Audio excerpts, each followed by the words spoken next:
Hello and welcome to the Blaine Fowler Music Nerd Podcast. This is episode number 2. If you missed episode number 1, it's available for you on YouTube. As you know, I'm a big music nerd. Play guitar, play bass, play keyboards, play drums. I got a band, write my own songs, all that crap. I'm also on the radio. I like to talk and I like music, so I'm going to talk about music. It's part 2 of my interview with Jason Mapes. In part 2, we talk about how he got Rudy Sarzo, Bruce Kulick, and more to be on his album. Also, how he met Neil Peart of Rush and didn't somehow screw it up. Here we go. You have an album called The Devil Plays Guitar, on which you have numerous special guests, and I've been dying to ask you how this worked out.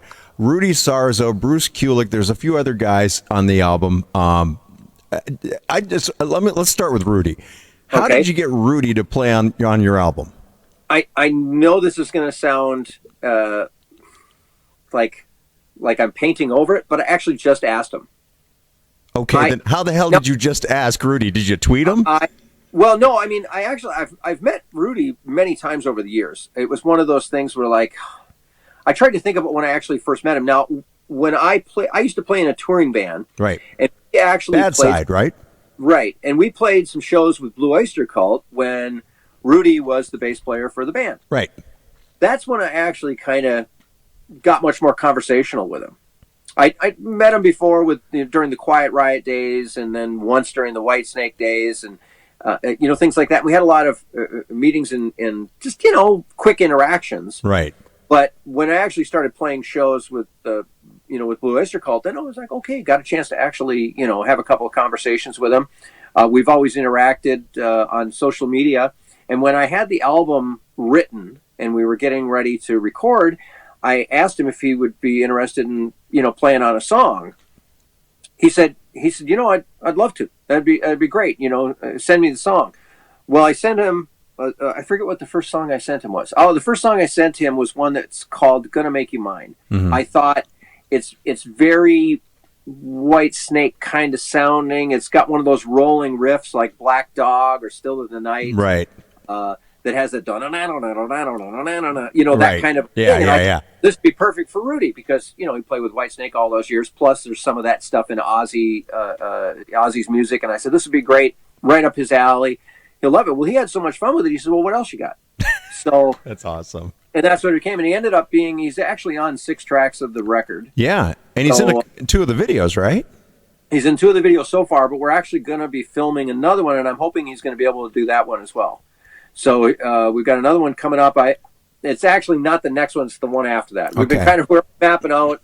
We're already mapping out the next video, but it's not that song. But I'm hoping that the next one after that will be another one that Rudy was on. You need to talk to the head of the record company, Jason Mapes, at Jason Mapes Records Incorporated, and see what he says. See what he says. Well, I'm hoping Rudy will say yes and be in that video. But Rudy was also very, I guess you could say he was very integral with like Bruce Kulick, who had been with Kiss. Yeah. I asked Bruce, and Bruce was basically like, "Well, tell me about the project." And so I told him, I said, "Well, it's it's a full album." I said, "But I told him that Rudy was playing on the album." Well, once I said Rudy's name, all of a sudden it was like, "Oh, so this is legit." Right. That's when he said, "Okay, so really, Rudy's involvement just opened a lot of those other doors." That's so cool. And and it was just his resume speaks for itself. Yeah. I mean, Ozzy Osbourne, White Snake, Quiet Riot, Blue Oyster Cult, the Guess Who, Theo, the Guess Who. I mean, Queensryche for a while, right? Wasn't he with for a Jeff little while, Tate? Yeah.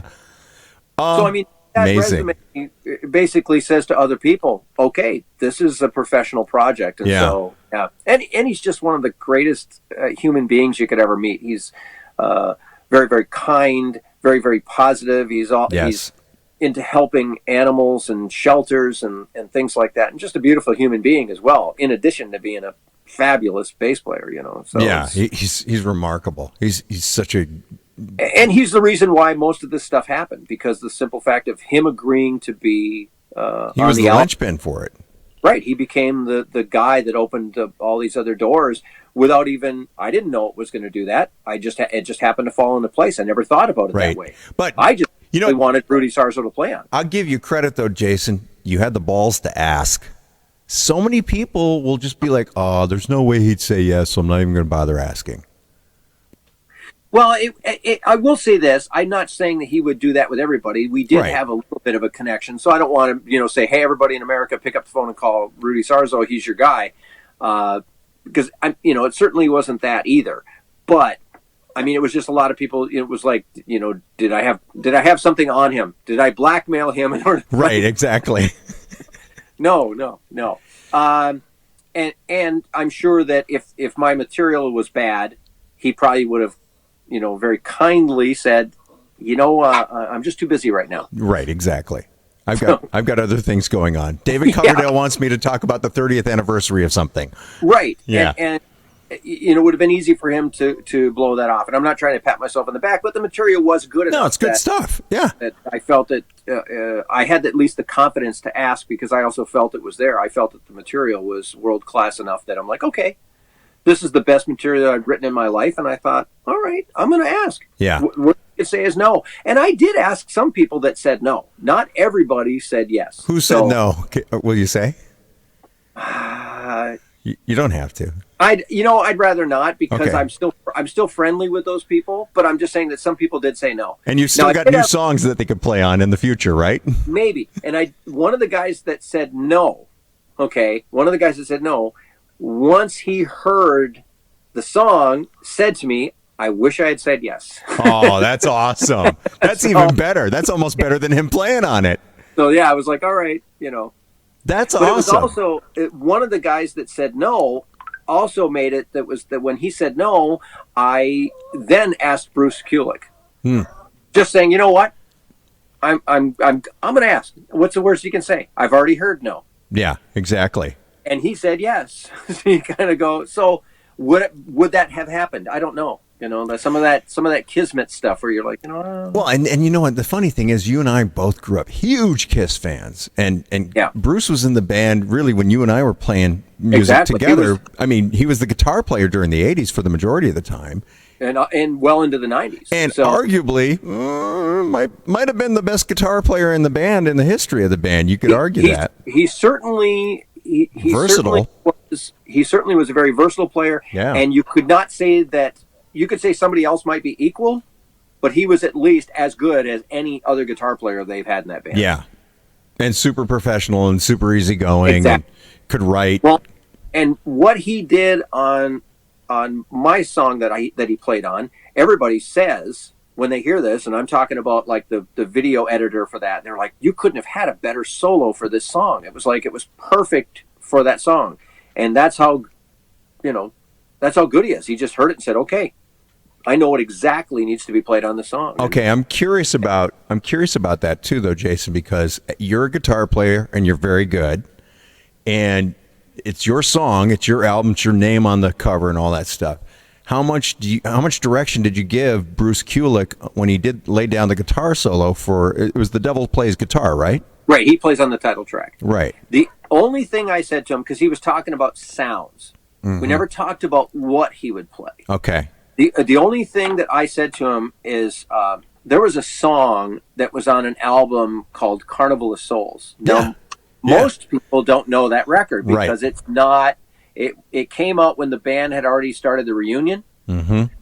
It was basically considered a throwaway because it was done heavily bootlegged before it even came out. But it was something that was meant to be released in the era of Alice in Chains, right, and all that stuff. Well, things got sidelined, and it didn't get released when it should have, and it wasn't going to have the impact that it possibly would have because it didn't get released during the time when that music was still riding high. It kind of got released after the fact. But it was heavier than just about any Kiss record ever recorded.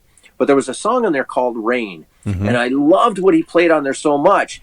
And it had a lot of wah-wah, and it had a very mood kind of feel to it. And I just said, I think about the song Rain.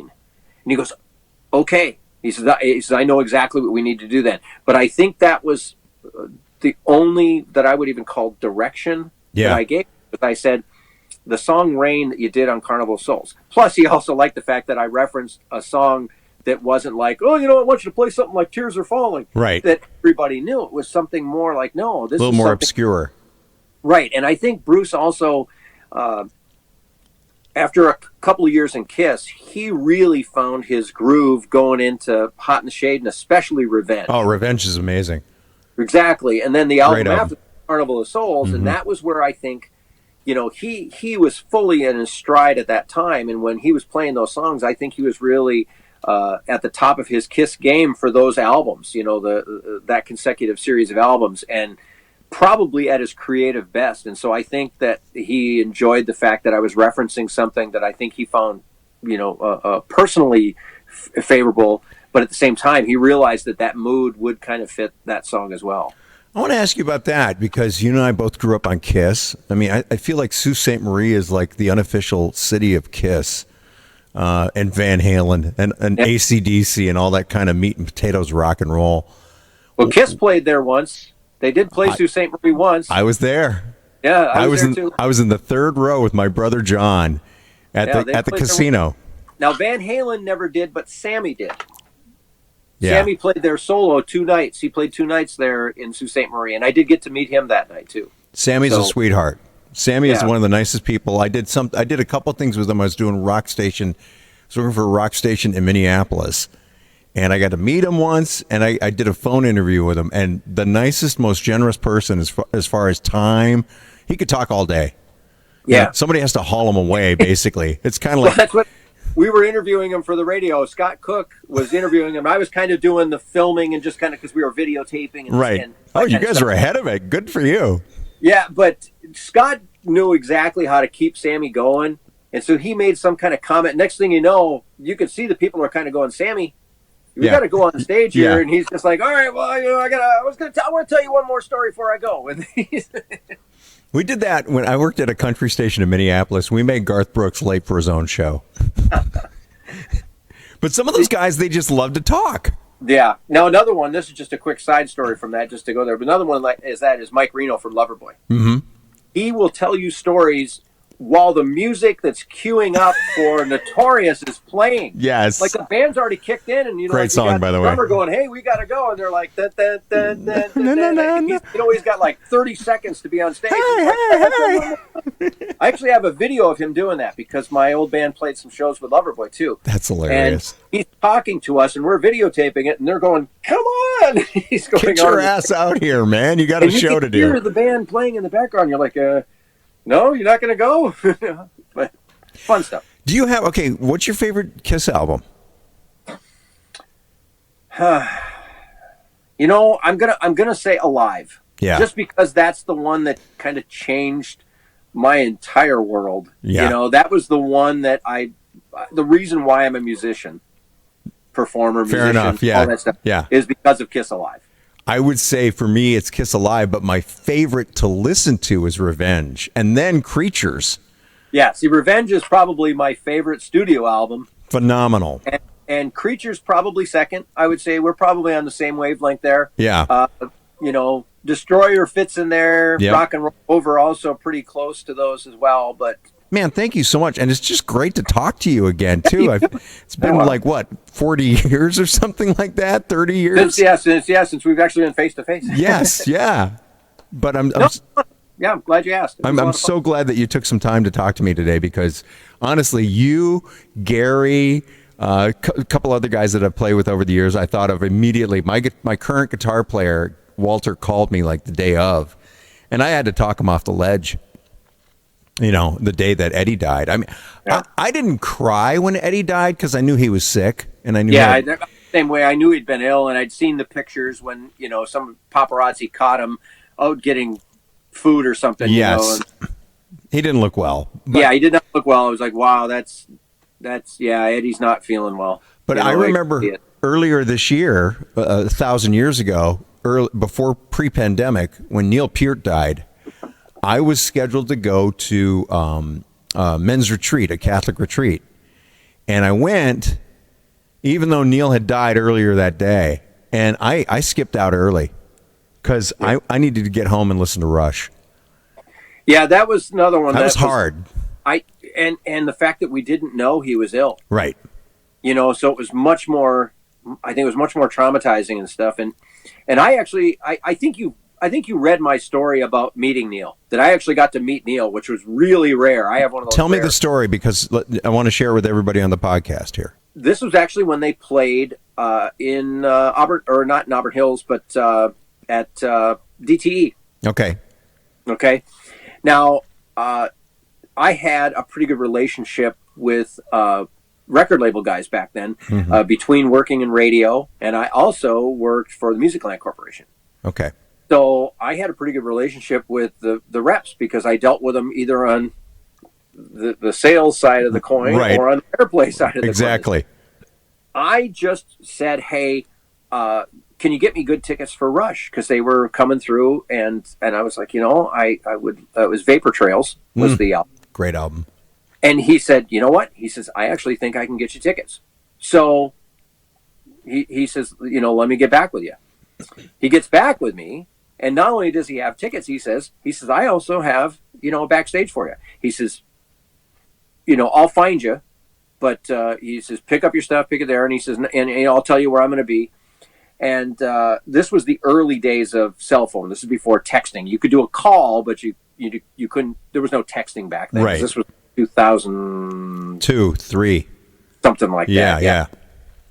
Well, anyhow, he calls me.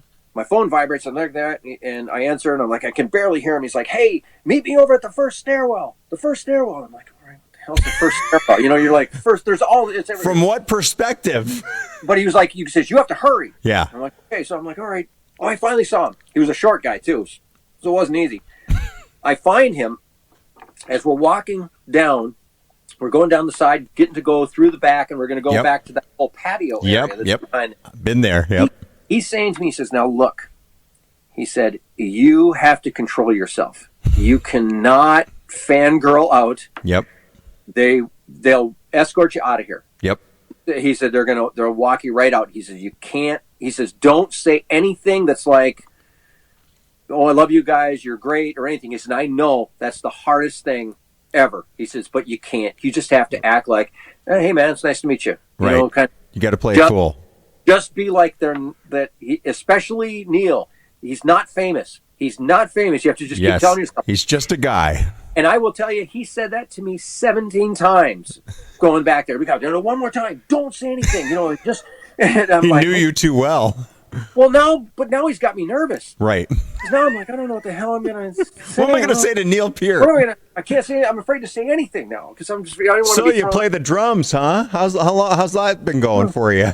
You're the drummer? Oh, okay. So you're the dumb one, right? That would make you the dumb one. So we get back there, and everybody's just kind of milling around. Rush was not doing the professional meet and greets that they ended up doing later in the years. Right. You'd have, because towards the last probably, I don't know, 3 or 4 tours, they would always have where you could go meet Alex and Getty. Yep. And Neil didn't do those. Right. So, but anytime they had any of those, my understanding was that Neil never did them. No, he never did them. Exactly. So I go back there, and we're just hanging out, and all of a sudden, a girl walks in, and she's got a stack of the album flats, which were just the cover of the album in a, like a poster form. Right. In case anybody doesn't know what an album flat is. But exactly. So we're sitting there, and then the guys start signing them, and I'm just standing there, we're talking. Everybody else had left. Now it's just me, the record rep, his name was Tom, and Rush. And we're the only ones there. Oh, my God. So then Neil says, you want me to sign that for you? That's a very good Neil, by the way. And I said, would you like me to sign that for you? Sure. If you want to, sure. Yeah. Oh, he signs that there, and he says, well, I suppose we really got to, get ready to go. He says, thanks for coming back and saying hi, and you guys have a good night. And I'm just like, I'm going, I barely said anything. I was like, I just kept my words, like 2 or 3 words a minute and stuff like that. Thank you, Neil. Yeah. I was like, thanks. Well, have a good show, guys. And, they left, and then we left, and I'm sitting there going, I can't believe I just met Neil Peart. I'm like, and I'm telling you, I was just so nervous, though, because of Tom telling me, hey, don't wig out. Don't wig out. Don't be a fangirl. Yeah, you keep doing that. But yeah, I mean, we just sat there having a conversation, just talking about, Stuff. we were talking about Detroit weather. It's a good thing this place is covered, because every other time we try to play outdoors around here, it always rains or whatever. And, Was that Neil who said that? Yeah.